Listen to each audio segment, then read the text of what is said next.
Hey guys, welcome back to this channel. In this video I'll be showing you guys where you can find the accessories that have been moved around in the VIP section, like the earring cuffs and whatnot.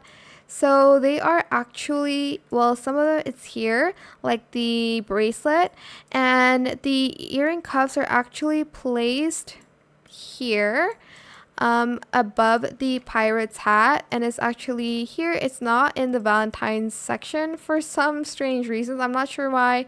Okay, you can't see that. I have to be bald first for you to see it.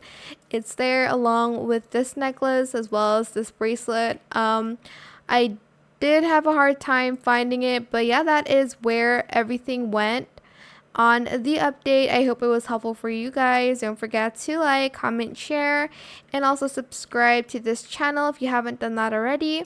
If you have any more questions about this video, just leave it in the comment section down below. I will try my best to answer them all for you guys. And if you found this video helpful, please click the thanks button as well. That is it. Thank you so much for watching. Bye.